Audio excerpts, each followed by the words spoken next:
그러면 오늘 세컨드 리치 오프라인 정모 5기를 진행을 해볼 건데요. 자, 화면 잘 보이시죠? 네. 자, 1000만원. 여러분들은 1000만원에 대해서 좀 어떻게 생각하시나요? 자, 황금알님? 황금알님은 1000만원 어떻게 생각하세요?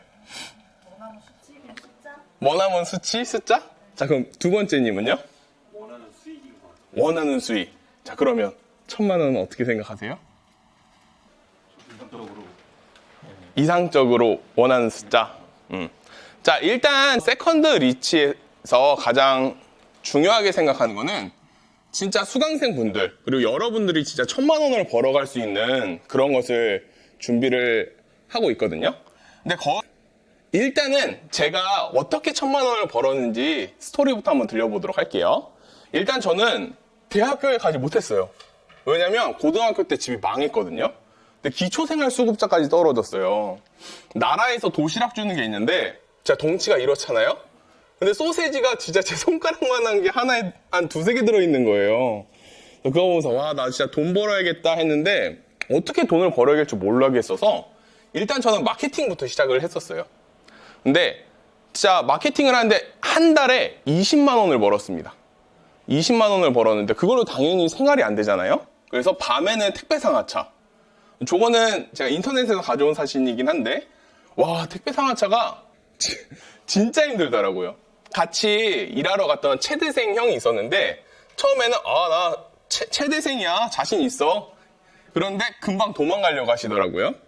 아무튼 저렇게 힘든 일을 밤에 하고 낮에는 마케팅을 하면서 1년 동안 포기하지 않으면서 계속 진행을 했었거든요. 그러니까 이렇게 하루에 100만 원, 300만 원씩 들어오신 거 보이시죠? 그렇게 해서 2018년도에 1600만 원을 벌었고요. 그리고 그 다음에도 뭐 1500만 원을 벌었고요. 그래서 요거 같은 경우는 템핑이라고 제휴 마케팅 관련된 건데 제가 거기서 107등을 했어요. 그래서 한 10만 명인가 그랬는데 상위 0.02%의 마케터가 됐죠.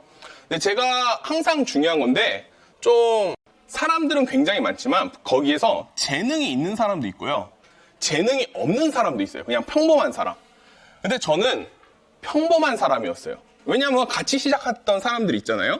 그 사람들 같은 경우는 그냥 몇 달만 해도 마케팅 수익이 계속 나왔었거든요. 근데 저는 1년 동안 해도 수익이 나지 않았어요. 사실 스마트 스토어가 유행한 지 되게 오래됐잖아요. 그런데도 아직 수익을 아직 못 내신 분들도 계시고 시작을 못 하신 분들도 계시는데 아마 대부분의 분들은 저와 같을 거예요. 평범한 사람들. 그래서 천재들 같은 경우는 막 조금만 해도 막 탈탈탈탈 아이디어가 떠오르고 그래요. 근데 저희 평범한 사람들은 그냥 답안지를 보여줘도 이게 왜 팔리지?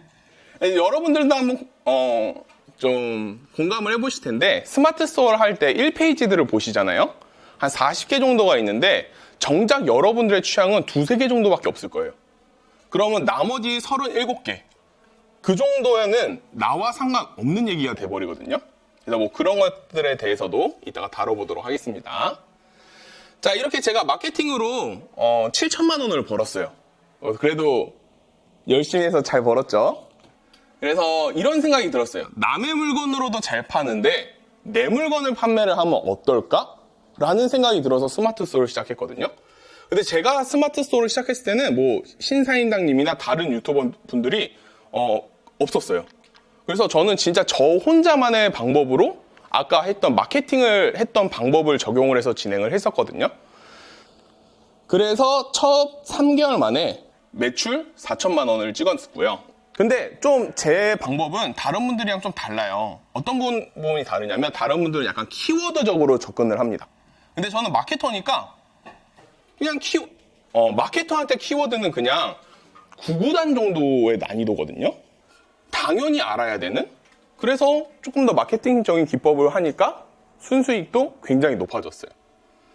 자, 그래서 뭐 그 다음 6개월에 1억 찍고 1억 8천 찍고 2억 찍고 1억 8천 찍고 이렇게 빅파워도 달았죠. 그래서 이렇게 수익을 냈었고요. 근데 수익을 내다 보니까 자연스럽게 이렇게 강의도 하게 됐었어요. 이렇게 강의를 해서 진행을 했었는데 요거 같은 경우는 인하대학교에서 교육을 했었고요. 근데 이렇게 강의도 하다 보니까 제 수강생분들도 매출 1억을 넘었고요. 그리고 월 매출 1억을 돌파하셨고요. 이분 같은 경우는 정말 특이해요. 진짜 특이한 게 뭐냐면 1년 동안 매출이 1억 5천이거든요. 그럼 솔직히 한 달에 1,000만 원? 그냥 그럴 수 있잖아요. 근데 저분은 그 매출이 1억 5천인데 순수익이 1억 났다고 하시더라고요. 그러니까 어떤 아이템이었냐면, 그러니까 세컨드 리치에서 얘기를 하는 거는 밸류 소싱이라는 얘기가 있거든요. 그러니까 매력적인 제품을 비싸게 파는 거예요.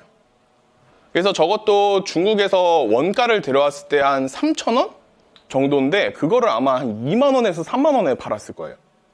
그래서 마케팅도 제가 알려드린 대로 쭉쭉 해서 폭발적인 수익을 내셨죠. 요거 같은 경우는 헬스장을 운영하고 계셨는데 그때 코로나 시기여서 헬스장이 너무 안 됐었거든요. 덕분에 지금 잘 되고 있다고 저한테 감사 인사도 하셨었는데, 그리고 요분 같은 경우는 뭐 3개월에 1억 매출을 내셨었고요. 그래서 요분 같은 경우는 매출 4,600 정도를 내셨었고요. 그래서 다양한 수강생분들께서 수익을 내셨었죠. 자, 근데 끝이 아닙니다. 제가 이렇게 마케팅도 해봤고 스마트 스토어도 매출 내봤고 수강생들도 수익 내봤잖아요.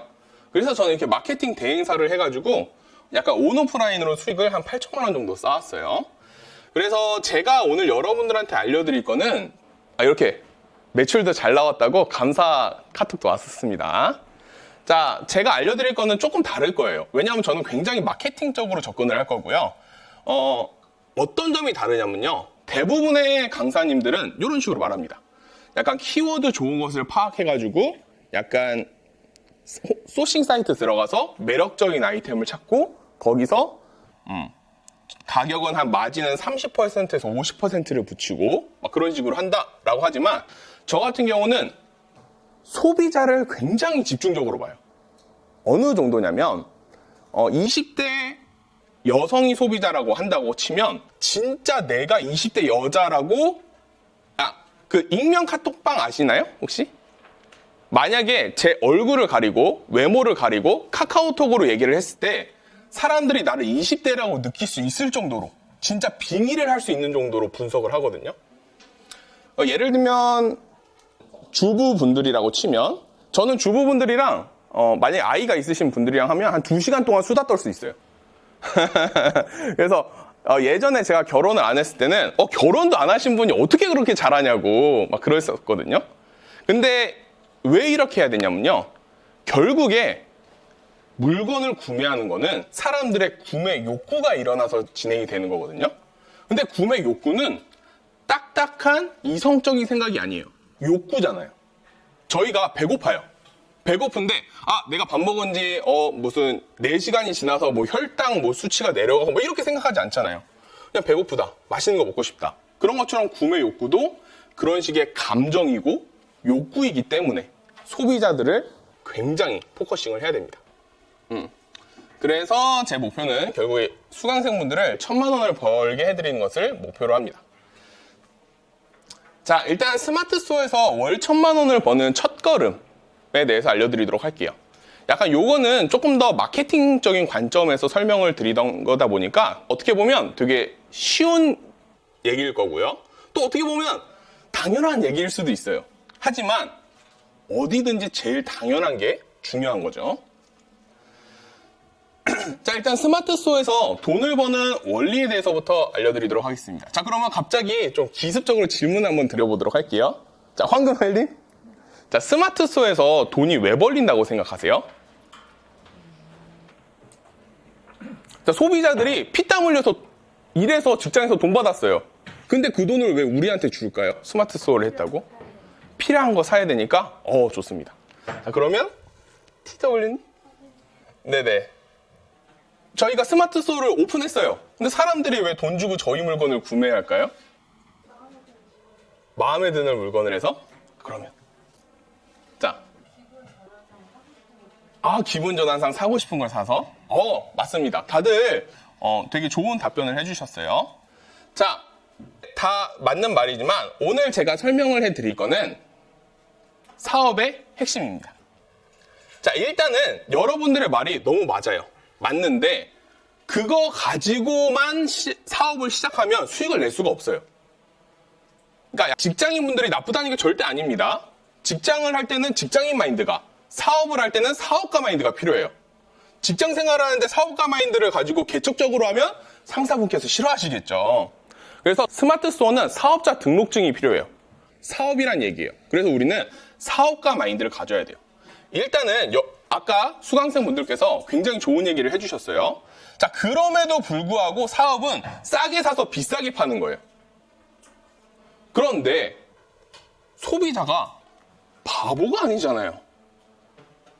분명 여러분께서 필요한 거 사시고 하시고 매력적인 거 사시고 한다고 하셨지만 그래도 싼 거를 비싸게 주고 사는 바보들이 아니란 말이에요. 그래서 이것을 생각을 해야 돼요. 싸게 사서 비싸게 파는 것. 이 말도 안 되는 말을 가능하게 하는 것이 바로 사업의 핵심이고요. 여러분들이 앞으로 지향을 해야 될 방향입니다. 자, 예를 들어서 소비자들은 언제나 합리적인 소비를 해요. 그러니까 충동 구매를 하시는 분도 내가 이렇게 스트레스를 받았지만 이걸 삼으로써 얻는 나의 만족감이 돈값 한다라고 합리적으로 소비를 하시는 거예요. 다른 사람들은 어떻게 느낄지 모르겠지만 그래서 사람들은 언제나 합리적인 소비를 합니다. 그럼에도 불구하고 다 싸게 사서 비싸게 파는 것을 합리적으로 소비를 한다는 거죠. 이렇게 얘기하니까 싸게 살 수 있었는데 비싸게 샀나? 이런 생각이 들 수도 있겠죠. 자, 일단은 여러분들의 이런 소비 습관을 한번 디테일하게 한번 들어보도록 할게요. 자, 두 번째님, 영화관 가보신 적 있으신가요? 네. 영화관에서 팝콘도 드셔본 적 있으세요? 매일 먹는 거. 팝 갈 때마다 드세요? 저도요. 저도 한 2개씩 먹고 싶은데. 자, 그러면 팝콘의 원가가 얼마인지 아세요? 1,000원, 1,500원. 자, 팝콘의 원가가 600원이라고 해요. 요즘에 물가가 좀 올라갈 수도 있지만. 자, 근데 보통 팝콘 가격이 5,000원 정도잖아요. 여러분들은 600원짜리를 5,000원에 드시고 계신 거예요. 자, 그런데 두 번째님, 팝콘 드시면서 이거 좀 비싸다는 생각을 한 적 있지만 비싸서 안 먹을 거야 라고까지 생각하신 적 있으신가요? 그죠? 그럼 아까 말했던 충동 소비와 마찬가지인 거예요. 가격이 솔직히 5,000원 비싸긴 해요. 하지만 데이트를 할 때, 아니면 내가 좋아하는 영화를 볼 때, 아니면 가족들이랑 볼 때 팝콘을 먹으면서 보는 만족감이 이 4,400원보다 높은 거예요. 자, 원가가 600원이고 팝콘 가격이 5,000원이라고 하면 원가 대비 833%입니다. 엄청나게 높은 가격이죠. 하지만 소비자들은 합리적이라고 생각을 할 거예요.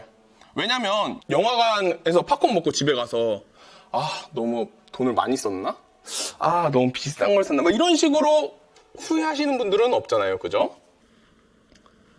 결국에 중요한 건 이겁니다. 영화를 보면서 팝콘을 먹는 만족감과 재미가 4,400원보다 높은 거예요.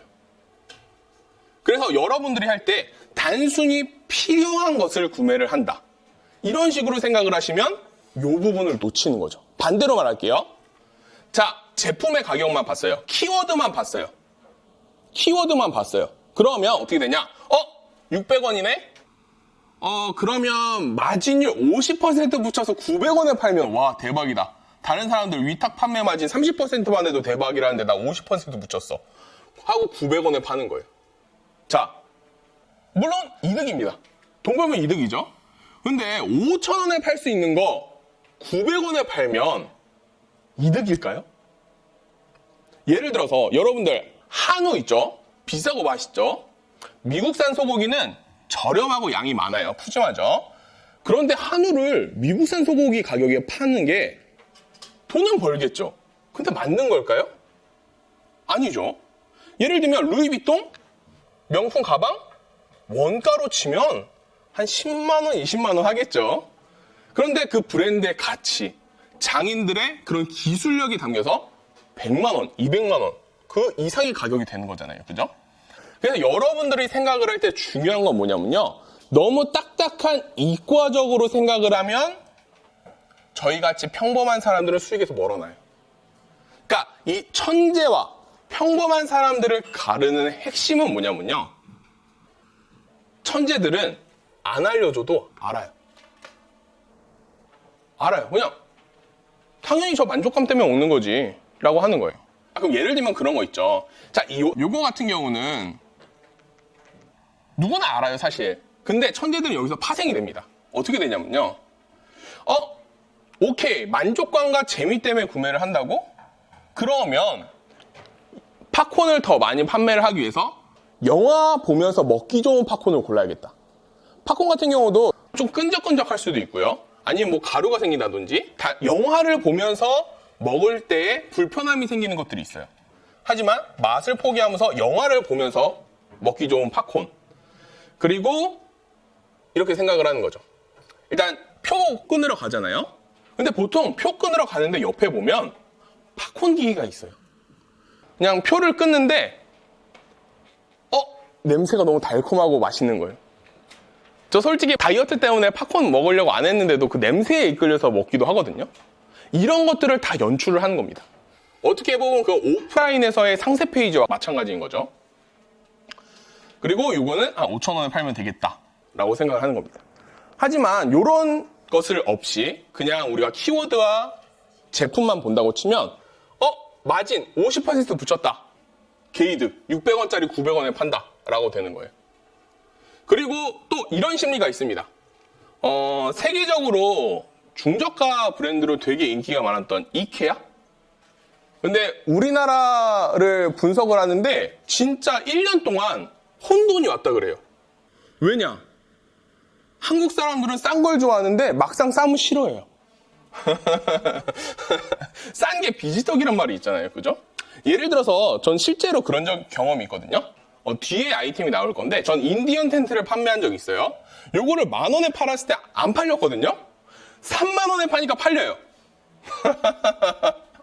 대신 만약에 조금이라도 기스 나거나 AS 생기면 바로 그냥 묻지도 따지지도 않고 100% 환불을 해주는 거죠. 사은품도 팍팍팍팍 챙겨주고. 그럼 소비자들은 오히려 더 기분이 좋습니다. 자, 예를 들어서 여러분들이 요즘에 위탁 판매나 구매 대행을 할 때 반품, 교환 이런 거에 굉장히 스트레스 받는다고 하잖아요. 저는 스트레스 받아본 적이 없어요. 왜냐? 순수익이 높거든요. 그냥 하나 정도는 그냥 반품해도 에이 어쩔 수 없지 하게 되는 거예요. 근데 만약에 30,000원짜리 제품을 팝니다. 근데 요거를 아마 39,000원에 팔아요. 그럼 세금 떼면 하나 팔면 6,000원 남는 거죠. 근데 이거 5개 팔아요. 그러면 30,000원 되는 거죠. 근데 5개 팔다가 하나 반품이 났습니다. 그럼 손해인 거예요. 5개나 팔고 하나 반품이 났는데 손해예요. 그러니까 교환과 반품이 짜증이 나는 거예요. 그런데 순수익을 높게 가져가요? 그러면 반품 났어? 어쩔 수 없지. 그냥 교환. 왜냐면 나 한두 개 팔아도 이득이니까. 오히려 이 교환과 반품에서 조금이라도 내가 불편한 기색을 끼쳤을 때 소비자가 그것을 귀신같이 알아채고 리뷰 1점을 남기느니 그냥 쿨하게 하자. 그럼 나 리뷰 1점짜리 5점에 산 거야. 이렇게 여유가 생겨요. 항상 그런 거 있잖아요. 돈이 많아지면 사람이 달라진다 그러잖아요. 여유가 생기는 거예요. 우리도 마찬가지예요. 순수익을 높게 할수록 우리가 교환이나 반품이 나거나 어떠한 상황에서도 여유를 가지고 주도권을 가질 수 있습니다. 자, 많은 분들께서 악성 CS를 겪으시는 게 한 번씩 생기실 텐데요. 좀 악성 CS 겪어보신 적 있으세요? 아직 없으세요? 저 같은 경우 이런 적이 있었거든요. 인디언 텐트 팔 때였는데 저랑 한 40분 싸웠어요. 40분 싸우고 그분께서 하시는 말. 죄송해요. 오늘 남편이랑 싸워가지고 제가 스트레스를 받았네요. 저는 40분 동안 감정 쓰레기통이 됐었던 거죠. 근데 거기서 초반에 쿨하게 환불해 드릴게요 하면 그냥 대화는 끝납니다. 악성 분들과 얘기를 할 필요도 없어지는 거예요. 그렇게 하기 위해서는 우리는 제품을 보는 게 아니라 소비자를 봐야 됩니다. 그리고 약간 제품이나 가격 같은 거 보면 되게 멋있어요. 약간 그런 거 있죠. 약간 막 지금 키워드의 추이를 분석하면서 지금 흐름은 이렇게 돼 있고 지금 제품 가격은 이렇고 뭐가 돼 있고 하니까 이 과정이 되게 멋있거든요. 근데 소비자들은 영화 보면서 만족감과 재미를 느끼지. 이런 과정은 상대적으로 멋있진 않아요. 하지만 진짜 돈이 되는 거는 요거라는 게 중요합니다. 그래서 여러분들은 구매 욕구를 파악을 하시는 게 정말 중요해요. 자, 그리고 구매 욕구를 파악하시는 게 왜 중요하냐면 욕구는 무의식이에요. 그러니까 소비자들은 욕구를 느낍니다. 하지만 그걸 이성적으로 생각하는 게 아니에요. 무의식적으로 느낄 뿐이에요. 그래서 그런 거 있어요. 예를 들어서 20대 초반 여성분들한테 아이템을 팔잖아요. 근데 안 팔려요. 그래서 20대 초반 여성분들한테 보여주면서 이거 왜 안 팔리는지 알려주세요. 이러면요. 괜찮은데 모르겠어요. 제품은 괜찮아요. 근데 괜찮다고 한 사람들이 구매한 사람은 없어요. 그러면 제가 이거 왜 괜찮은데 구매는 안 하세요? 라고 물어보잖아요. 그럼 구매하기까지는 좀, 그러니까 본인도 잘 몰라요. 그러니까 이게 나쁘진 않아요. 근데 구매를 할 정도까지는 아니에요. 근데 그 이유를 몰라요. 여러분들도 잘 모르실 거고요. 소비자들도 몰라요. 하지만 우리가 소비자들한테 팔려면, 싸게 사서 비싸게 팔려면 소비자들이 두루뭉실하게 알고 있는 구매 욕구를 명확하게 캐치를 해야 됩니다. 그러니까 어떤 느낌이냐면 등이 간지러울 때 그냥 탁 긁어주면 탁 시원하잖아요. 그렇게 우리는 구매 욕구를 캐치를 해야 되는 거예요. 근데 구매 욕구를 파악할 때 중요한 게 뭐냐면요. 이게 등이 간지러울 때 예를 들어서 여기가 간지러워요. 근데 여기를 긁으면 하나도 안 시원하죠. 그런 것처럼 정확하게 타겟을 하는 게 중요해요. 그래서 다시 사업의 핵심은 싸게 사서 비싸게 파는 거다. 근데 소비자들이 바보가 아니죠. 이 불가능한 일을 현실화시키는 것이 바로 우리의 능력이고 우리가 지향해야 될 방향성이에요. 그래서 그것을 파악하기 위해서 팝콘을 얘기했고요. 그래서 그것을 얘기를 하면서 구매 욕구에 대해서 이야기를 했습니다. 그래서 요거 같은 경우는 제가 실제로 팔았던 아이템이에요. 자, 요거 같은 경우는 위안화로 29.5위안이었어요. 그 당시로는 하나에 5,000원이었거든요. 근데 제가 그거 두 개를 85,800원에 팔았습니다. 자, 10,000원짜리를 8만원에 판 거예요. 85,000원에. 자, 그러면 이런 생각이 들죠. 사기꾼? 저거를 사? 실제로 샀습니다. 자, 선물용으로 이쁜 땡땡이 눈에 띄어서 입틀막을 하면서 어머, 이건 당장 사야 해 라는 생각을 빠르게 생각했어요. 주문해자 상품이다 보니까 도착할까 했는데 2일 만에 상품을 받아볼 수 있었어요. 택배 도착하고 조심스럽게 상자를 블라블라 했습니다. 너무 좋았습니다. 근데 왜 4점을 주셨는지는 모르겠어요. 되게 좋게 쓰셨는데. 자, 이렇게. 그리고 가성비가 너무 좋았대요. 10,000원짜리 8만원에 팔았습니다. 가성비가 너무 좋았대요. 그리고 실물이 더 이쁜 것 같대요. 10,000원짜리를 8만원에 팔았는데. 그래서 이게 정말 중요해요. 이거를 여러분들께서 단순하게 제품과 키워드, 가격 이런 식으로 이성적으로 생각하면 이런 것들이 불가능해요. 솔직히 10,000원짜리 8만원에 누가 사요? 그런데 실제로 이렇게 반응을 하고 있어요. 자, 10,000원짜리 8만원에 샀습니다. 디자인에서 만점이래요. 엄청 착한 가격대래요. 그러니까 이것을 가능하게 하는 것이 바로 실력이고요. 소비자들의 구매 욕구를 파악을 해야 되는 거예요. 자, 요 아이템 같은 경우 어떤 아이템이었냐면요. 요즘에는 다들 그 애플워치? 갤럭시워치? 그것을 차잖아요. 근데 옛날에는 한 2, 3년 전만 해도 그런 걸 잘 착용 안 했어요. 그래서 커플 시계로 팔았습니다. 자, 그 당시 커플 시계 평균 가격대 15만원, 20만원이었어요. 근데 그것도 약간 좀 뭐라 해야 되지? 약간 30대가 차면 좋을 것 같은데 막상 30대가 차기에는 조금 간지가 안 나는 그런 느낌의 디자인들이 많았거든요. 그래서 저는 거기서 틀었습니다. 자, 커플 아이템. 커플 아이템의 핵심은 남자예요. 왜냐? 이게 제가 커플 아이템을 굉장히 많이 팔아봤거든요. 여성분보다는 남성분들이 더 많이 구매를 해요. 여성분들한테 그 커플 아이템을 광고를 하잖아요. 그럼 남자를 태그를 합니다. 사달라고. 핵심은 남자예요. 그러니까 이게 중요한 게 뭐냐면 남자들이 봤을 때 15만 원짜리 제품보다 더 예뻐 보이면 되는 거예요. 근데 그게 30대의 시선이 아니라 20대의 시선으로. 그래서 솔직히 만 원짜리에서 퀄리티가 엄청 안 좋았습니다. 엄청 안 좋았는데 소비자들 입장에서는 15만 원짜리보다 반값 8만 원이다. 싸니까 퀄리티가 낮은 것은 당연하다. 하지만 디자인이 훨씬 이쁘네? 그러니까 이런 반응이 나오는 거예요. 그래서 여러분들께서는 제품이 아니라 소비자를 생각을 하셔야 되는 거예요. 그리고 만약에 이거 반품 나잖아요? 제가 바로 그냥 새 거 보내드렸어요. 솔직히 이거 힘 탁 줘가지고 턱 하면 이게 돼요. 되는 거 아는데 그냥 새 거 보내줘요. 왜냐면 그러면 소비자들도 기분 좋아지잖아요. 그죠? 그래서 소비자를 생각하면 이렇게 될 수 있고요. 그리고 만 원짜리 8만 원에 파는 거, 요게 바로 아까 팝콘의 수익률입니다. 830%, 850%.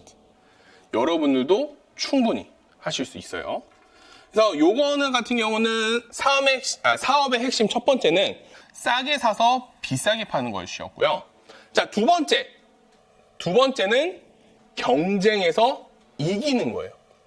자, 제가 마케팅부터 시작을 해가지고 스마트 스토어 강의까지 하면 7년 넘게 강의를 했거든요. 저보다 매출 잘 찍으신 분들은 많아도 저보다 오래 강의하신 분들은 없습니다.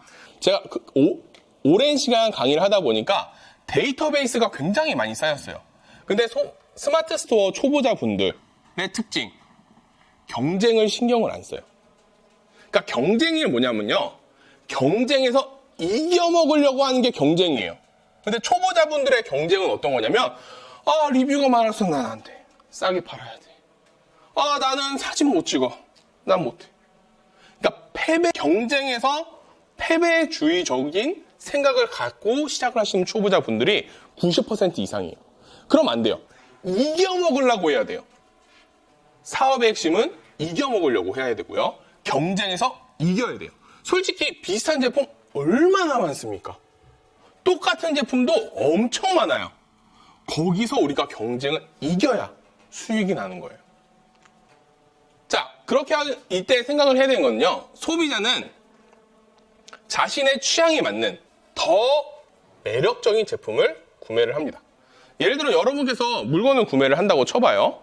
그러면 어떤 사람은 저렴한 게 최고지 라고 생각하시는 분들은 저렴하게 살 거고요. 난 디자인이 최고야 라고 하면 디자인을 사실 거고요. 난 스펙이 최고야 하면 스펙을 사실 거예요. 그런데 자, 지금 주위를 딱 둘러보세요. 옷 똑같이 입은 사람 한 명이라도 있나요? 근데 여러분들은 각자 마음에 드는 옷을 입고 오셨을 거예요. 편해서라든지 예뻐서라든지. 사람의 취향이 이렇게 달라요. 지금 30분이 오셨는데도 비슷하게 입으신 분도 거의 없어요. 자, 그래서 이때 제일 중요한 게 뭐냐면요, 사람의 취향을 파악을 해야 되는 거고요. 그것을 왜 해야 되냐면요, 세상에 유일무이한 아이템은 없어요. 어딘가에 나랑 비슷한 아이템이 있고요, 어딘가에 똑같은 아이템을 파는 사람이 있어요. 예를 들어서 독서대 키워드를 보면 되게 웃겨요. 똑같은 제품이거든요. 10,000원에도 팔고 20,000원에도 팔고 30,000원에도 팔아요. 그런데 잘 나가는 사람들은 상세 페이지 잘 만든 사람이 잘 팔려요. 똑같은 제품을 파는데도. 근데 신기한 게 뭔지 아세요? 제가 수강생분들한테 보여드리잖아요. 다 다른 제품인 줄 알았대요. 하지만 디테일한 사진으로 하나하나 뜯어보면 같은 제품이란 걸 알 수 있는 거죠. 그래서 유일무이한 제품이 없기 때문에 우리는 똑같은 아이템, 그리고 유사한 아이템으로 경쟁해서 이겨야 돼요. 예를 들어 체스. 똑같은 체스 말로 경쟁을 하잖아요. 근데 이겨야 되는 거잖아요. 그래서 우리는 그렇게 생각을 해야 돼요. 근데 스마트 스토어 초보자분들의 가장 큰 잘못. 신박한 아이템이 없어, 신박한. 자, 신박한 아이템이 없는 이유. 첫 번째. 신박한 것을 다른 사람들이 안 하는 데는 이유가 있습니다. 너무 신박하면 사용을 안 해요. 그리고 신박하고 좋은 아이템은 금방 유행처럼 주르륵 따라합니다. 자, 예를 들어서 몇 년 전만 해도 닭강정 유행한다? 주르륵 닭강정 생겼죠. 핫도그 유행한다? 핫도그집 쫙 생겼죠. 벌집 아이스크림 쫙 생겼죠. 이번에는 탕후루가 쫙 생기고 있죠. 자, 우리나라는 어떤 나라보다 복제가 빠른 나라예요. 벤치마킹이 굉장히 빠릅니다. 그래서 유일무이한 아이템은 없어요. 그런데 경쟁자가 따라 붙었을 때도 우리는 그 경쟁을 이겨 먹으려고 하는 게 중요해요. 근데 이게 정말 중요한 게 뭐냐면요. 생각보다 이겨 먹으려는 마인드가 굉장히 부족해요. 특히 여성분들. 여성분들 같은 경우는 제가 여성분들은 꼭 그렇다 그런 건 아니지만 7년 동안 봤을 때 약간 무서워하고 어떻게 이기지? 약간 이런 성향이 조금 있으신 분들이 많더라고요. 그래서 여성분들이 더 이겨 먹으려고 하고 남성분들일수록 더더더 이겨 먹으려고 하시는 게 중요합니다. 자, 근데 아까 말한 것처럼 초보자 분들 같은 경우는 한번 이성적으로 생각을 해보세요. 이성적으로 한번 생각을 해보면 제품이 똑같아요. 경쟁해야 돼요. 그럼 어떻게 해요? 가격을 낮춰야겠죠. 아니면 양을 더 줘야겠죠. 이게 어떻게 보면 이성적으로 합리적인 생각이잖아요. 하지만 그런 진흙탕 같은 가격 경쟁, 치킨 게임이라고 하죠. 가격 경쟁은 사장님들을 지치게 만듭니다. 지금 유튜브에 스마트 스토어의 현실이라고 검색을 해보잖아요. 전부 치킨 게임 얘기가 나와요. 내가 아이템 찾았는데 따라 붙어서 가격 경쟁한다. 당연한 거예요. 이거는 스마트 스토어가 아니라 예를 들어서 저희 동네에 스카라고 하죠, 요즘에. 스터디 카페. 스터디 카페를 요즘에 스카라고 부른대요. 저도 처음 알았어요. 요즘에 알았는데 스카가 유행한다고 반대편에 스카가 또 생겼어요. 오프라인에서도 마찬가지예요. 예를 들어 남산에 돈가스가 유행한다? 돈가스집 얼마나 많아졌어요. 온라인 치열하다? 아니에요. 오프라인이 더 치열해요. 그거는 스마트의 현실이 아니라 사업의 핵심인 거예요. 내가 경쟁에서 이겨먹어야 되고요. 상대방도 나를 이겨먹으려고 해요. 그래서 나를 벤치마킹해요. 그럼 나는 그걸 추월을 해야 되는 거예요. 어떻게 보면 당연한 생각이지만 이것을 놓치면 수익이 굉장히 많이 줄어들어요. 그래서 이것을 생각을 해야 되고요. 자, 그럼 다시 한번 생각합시다. 똑같은 아이템이거나 유사한 아이템이에요. 누군가는 내가 셀렉한 아이템을 이미 팔고 있어요. 그럼 그걸 제쳐야 돼요. 어떻게 제치느냐? 소비자는 결국에 매력적인 아이템을 더 구매합니다. 그럼 우리는 내 제품을 더 매력적으로 어필하려고 해야 되는 거예요. 자, 두 번째님. 자, 요거 뭐 같으세요? 감자튀김. 감자튀김이죠. 자, 밑에 적혀있는 글씨 제가 한번 읽어볼게요. 사진의 힘, 똑같은 감자튀김, 하지만 아니다. 자, 요 감자튀김이랑 요 감자튀김이랑 어떤 것 같아요? 브랜드가 다른 것 같아요? 그죠? 브랜드도 다른 것 같지만 요게 맛있어 보여요? 요게 맛있어 보여요? 이게 더 맛있어 보이죠? 그죠? 자, 음식이라고 치면 음식의 매력은 맛이 굉장히 중요하죠? 그럼 사진도 맛있어야 돼요. 근데 사실 한번 생각해 보세요. 만약에 여러분들이 상세 페이지를 만드는 사람이에요. 근데 상세 페이지를 만들어서 내가 팔진 않아요.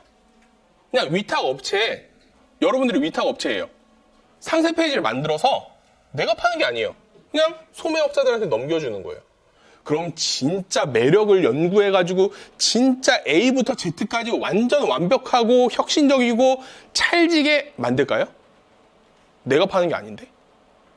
그냥 깔끔하게 눕기 따가지고 그냥 블라블라 국내산 100% 감자로 만들어서 맛있습니다. 바삭바삭합니다. 끝.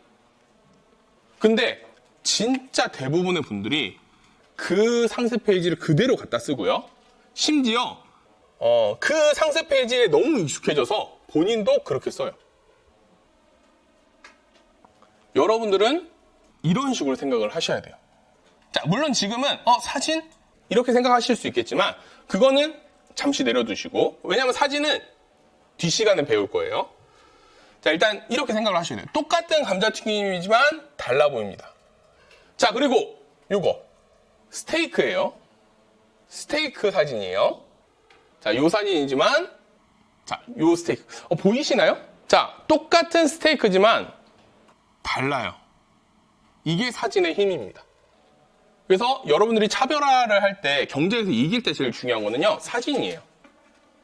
그리고 카피라이팅. 첫 번째는 사진이었어요. 두 번째는 카피라이팅. 지금 이거 엄청 필기하실 필요 없어요. 왜냐하면 뒤에 한 번 더 나올 거예요. 실전과 조금 적용을 하면서. 삼겹살 사진입니다. 자, 카피라이팅을 잘 읽어볼게요. 약간 처음부터 카피라이팅으로 하면 어려우니까 살짝 대화체로 대화하듯이 해볼게요. 제가 만약 여러분들 친구예요. 자, 그러면 야, 이번에 삼겹살집 생겼는데 맛있더라. 다음에 먹으러 가자. 그럼 그래? 겠죠? 근데 와, 이번에 생긴 삼겹살집 갔는데 대박이야. 자, 갔는데 고기가 딱 선홍빛에 두툼하고 누가 봐도 신선한데 아주머니가 구워주시거든? 와, 노릇노릇해질 때 딱 한 입 사이즈로 탁탁탁 잘라져서 주는데, 와, 여기에 와사비랑 백김치랑 파김치 돌돌돌 말아서 딱 먹는데 육즙, 와, 장난 아니야. 다음에 소주 먹으러 가자. 느낌이 다르죠? 달라요. 똑같은 맛있다는 표현이에요. 근데 달라요. 그리고 여러분들 이런 경우 있을 겁니다. 똑같은 말 했는데 더 예쁨 가는 사람이 있고요. 똑같은 말 했는데 미운 친구가 있어요. 다르고 달라요. 카피라이팅도 마찬가지예요. 그냥 맛있다? 누구나 할 수 있어요. 어떻게 맛있는데요? 자, 예를 들어서 여러분들 맛을 느낄 때 이성적으로 생각하면서 먹지 않습니다. 막 여러분들이 백종원님처럼 식감이 재밌네요. 막 이런 식으로 분석하면서 먹잖아요. 맛있네? 하면서 먹는단 말이에요. 자, 예를 들어서 제가 가장 많이 하는 질문인데, 자, 순대국밥 맛있죠? 콩나물국밥 맛있죠? 근데 둘이 다르잖아요. 그죠? 근데 다른 음식을 같은 맛있다로 표현을 해요. 그러니까 맛있다는 표현은 매력이 없는 거예요. 어떤 느낌이냐면 모든 여성분들한테 잘해주는 남자 같은 느낌인 거죠. 자, 이때 중요한 게 뭐냐면요. 대부분의 수강생 분들한테 그래서 순대국밥과 콩나물국밥 맛은 다르죠? 하면 당연히 다르죠 라고 하는데 어떻게 달라요? 하면 대답을 못해요. 어떻게 다른 것 같아요? 순대국밥 맛은 어떤 것 같아요? 좀 더 눅진한 맛? 눅진한 맛. 네. 자, 눅진하다. 누룽지탕이랑 비슷한 맛인가요? 순대국밥이요? 그 눅진함은 좀 그렇잖아요. 근데 전체적인 맛은 비슷한가요? 맛은 다르죠. 그죠? 그러니까 이런 식으로 설명을 하기 굉장히 어려워요. 자, 예를 들어서 제가 설명을 드려볼게요.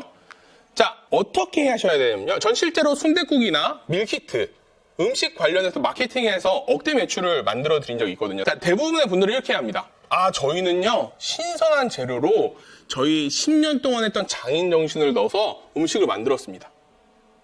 정말 맛있고요. 진짜 좋은 고기, 좋은 품질을 썼습니다. 반대로 말해볼게요.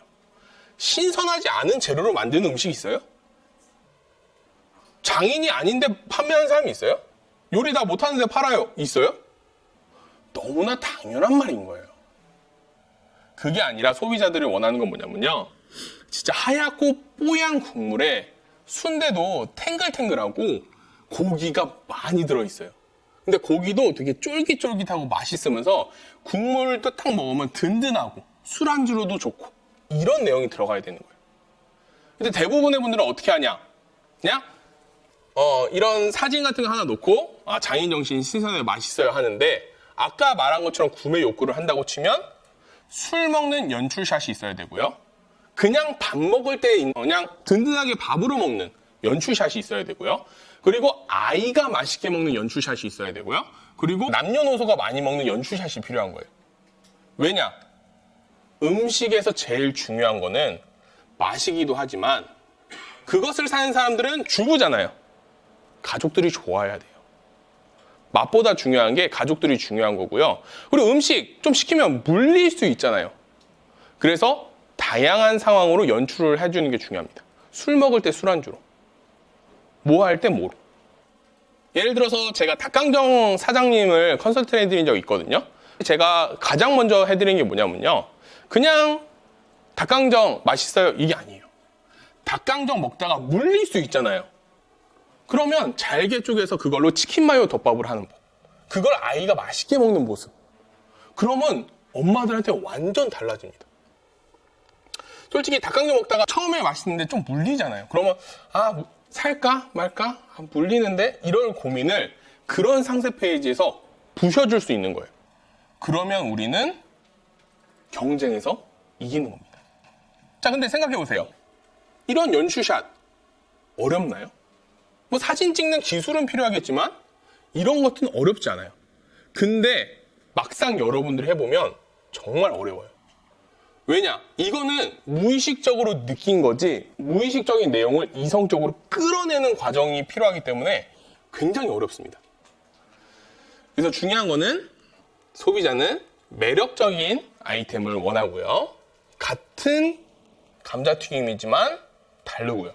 같은 스테이크 사진이지만 이게 더 맛있어 보이고요. 그리고 같은 삼겹살 사진이지만 어떻게 말하느냐에 따라서 상세 페이지가 다른 거예요. 그래서 결국에 비싸게 팔기 위해서는요, 더 매력적으로 어필을 하는 게 중요합니다. 자, 근데 어떻게 보면 되게 당연한 얘기겠죠. 싸게 사서 비싸게 팔아라. 더 매력적으로 팔아야 비싸게 팔린다. 하지만 여러분들이 그거를 실현하기 위해서는 굉장히 많은 시행착오가 필요합니다. 자, 이거는 제가 실제로 수익을 냈던 아이템이에요. 자, 이제부터 좀 집중. 사진 보시면 그냥 말 그대로 눕기 사진이죠. 인디언 텐트가 이렇게 있습니다.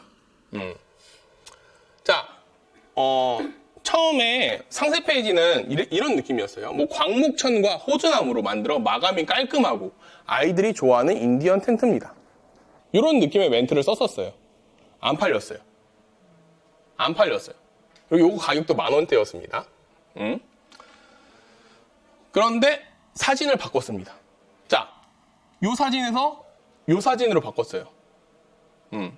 물론 제가 찍은 건 아니에요. 제가 찍은 건 아니지만 사진을 바꿨고요. 자, 다시 한번 집중해서 들어보세요. 이때 중요한 거. 그냥 읽으면요, 여러분들은 30대 남성의 나, 20대 여성의 나, 아니면 뭐 40대 남성의 나의 입장에서 들어요. 여러분들은 엄마의 입장으로 생각을 하고 들으셔야 돼요. 엄마의 입장에서, 자, 광목천과 호두나무로 만들어서 마감이 깔끔합니다. 와닿지 않아요? 아이들이 좋아하는 인디언 텐트입니다. 아이들이 싫어하는 인디언 텐트면 살 필요가 없죠. 당연한 거예요, 저건. 그러니까 매력이 떨어지는 거예요. 하지만, 자, 여러분들이 엄마예요. 약간 살짝 오은영 선생님 빙의하면서 들어보세요. 아이에게 자신만의 공간을 만들어준다면 아이들은 정서적 안정감과 자립심을 키우는데 도움을 줄 수 있습니다.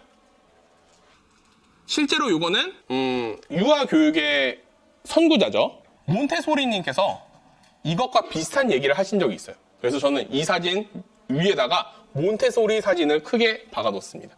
그러면서 도와줄 수 있습니다 를 한 거죠. 이렇게 했더니 한 달 매출 1,500을 찍었고요. 순수익은 700만 원을 찍었어요. 그냥 멘트 바꾸고 사진 바꾸고. 자, 여러분들이 중요한 건 뭐냐면요, 사실 결과를 알고 나면요 너무 쉬워요. 자, 예를 들면 그거 있죠. 비트코인 10,000원에 100개였을 때 살걸. 그때 때부자 됐는데. 아무튼 결과가 정해지면 너무나 쉬워요. 하지만 여러분들이 이제 스마트 소울하고 필드로 나가고 직접 셀렉을 하면 답이 없습니다. 자, 사업에서 가장 힘든 건 이거예요. 답이 없어요. 그러니까 직장 생활을 할 때는 위에서 하라는 거 하면 됩니다. 아니면 프로젝트가 딱 줘요. 그 국소적인 프로젝트를 줍니다. 그럼 그거를 해결을 해 나가면 돼요. 하지만 사업은 아무것도 정해진 거 없고요. 굉장히 막막해요. 그래서 그런 것들을 뚫고 나아갈 때 여러분들이 나침반과 지도로 삼아야 되는 것이 바로 소비자의 구매 욕구고요. 구매 욕구는 어렵지 않아요. 예를 들어서 배고프다, 와 잘생겼다, 와 예쁘다, 이 감정이 어렵진 않아요.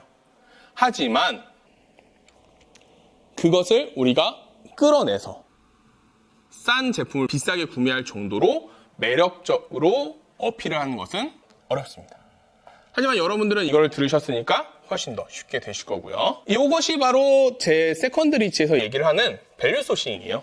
그래서 여러분 여기 있으신 분들은 뭐 만원 특강이라든지 뭐 밸류 소싱 비기너 강의라든지 들어보셔서 아시고 계시겠지만 이런 식으로 소비자들의 구매 욕구를 쫓아서 더 매력적으로 만드는 것이 밸류 소싱입니다.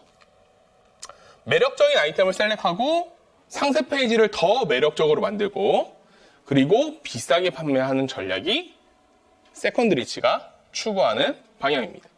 그리고 여러분들도 충분히 하실 수 있고요. 여러분들도 하셔야 된다고 생각을 합니다. 자, 그럼 지금까지 한번 빠르게 복습해 볼게요. 사업의 핵심은 싸게 사서 비싸게 파는 겁니다. 하지만 바보가 아니에요, 소비자들은.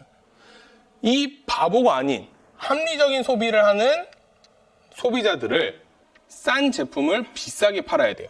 그러려면 매력적인 아이템을 팔아야 되고요. 매력적으로 어필을 하는 것이 중요합니다. 실제로 저희 팝콘도 그런 느낌인 거죠. 자, 팝콘만 보고 판매를 하는 사람들은 600원짜리를 마진 50% 붙여서 900원에 팔 거예요. 하지만 구매 욕구를 읽은 판매자는 영화를 보면서 먹기 딱 좋은 팝콘을 만들겠죠. 그러면 마진율이 높아지고요. 실제로 제가 커플시계 예시도 들었었죠. 만원짜리를 85,000원에 판매를 했었고요. 만원짜리를 8만원에 팔았는데 엄청 착한 가격대래요. 여러분들은 생각할 때 이성적으로 딱딱하게 생각하시면 딱딱해서 돈을 못 벌 거예요. 부드럽고 유연하고 소비자들의 감성을 생각하시는 것이 굉장히 중요합니다. 그리고 경쟁에서 이기려고 하는 것이 중요해요. 근데 굉장히 많은 분들이 경쟁에서 이기려고 잘 안 해요. 그냥 내가 셀렉을 해볼까? 약간 이런 식으로 그냥 되게 평화롭고 되게 약간 알프스 산맥에서 약간 이렇게 약간 평화롭게 스마트 스토어 하시는 분들이 많은데 안 돼요. 치열해야 돼요. 치열하게 하나하나 경쟁에서 이기려고 해야 되고요. 자, 온라인상에서 나만 팔 수 있는 제품은 거의 없다고 보면 돼요. 우리 체급에서. 진짜 독점을 하고 그렇게 하는 거는 자, 공장 입장에서 생각을 해봅시다. 엄청나게 잘 파는 프리미엄 셀러한테 주지 빅파워나 파워 셀러한테 안 줘요. 그렇기 때문에 유일무이한 제품은 없다고 보면 되고요. 그렇기 때문에 우리는 그거를 매력적으로 가공을 해야 됩니다. 똑같은 감자튀김이지만 달라요. 똑같은 스테이크지만 다르고요. 그리고 똑같은 삼겹살 사진이었지만 카피라이팅에 따라서 느낌이 전혀 달라졌습니다. 그래서 제가 실제로 수익을 냈던 아이템 예시를 들면서 자, 인디언 텐트 이런 식으로 표현을 하면 팔리지 않아요. 하지만 이런 식으로 하면 팔립니다. 그래서 여러분들이 생각을 해야 될 거는 바로 밸류 소싱. 그러니까 소비자의 매력, 구매 욕구, 취향을 파악하려고 해야 됩니다. 근데 그것들이 이렇게 말로 하면 쉬운데 찾으려고 하면 어려워요. 왜 그러냐? 제가 처음에 그랬죠. 지금 여기 30분 넘는 분들이 계신데 똑같은 옷 입은 사람 한 명도 없다고. 취향이 너무 많아요. 그거를 하나로 취합하는 과정이 어렵습니다. 하지만 취합하다 보면 스킬이 생기고 숙련이 되고 점점 잘해지게 됩니다. 그래서 이렇게 생각하는 것이 정말 중요하고요. 그래서 요거는 뭐 제 강의가 이렇게 진행이 되고 있으니까 뭐 참고하시면 되시고 그러면 지금 간단하게 10분 정도 잠깐 쉬었다가 다시 다음 내용 진행을 한번 해보겠고요. 일단 다음 같은 경우는 How to 위탁 판매. 자, 요거는 그냥 초보자 분들을 위해서 위탁 판매 어떻게 하는지 쭉 알려드릴 거예요. 그 다음에 위탁 판매 수익화 전략. 그때는 좀 이제 완숙하신 분들도 도움이 되시겠죠. 자, 아무튼 이런 식으로 진행이 될 거니까요. 한 10분 정도 쉬시고. 자, 그럼 2시 10분에 다시 한번 시작해 보도록 하겠습니다.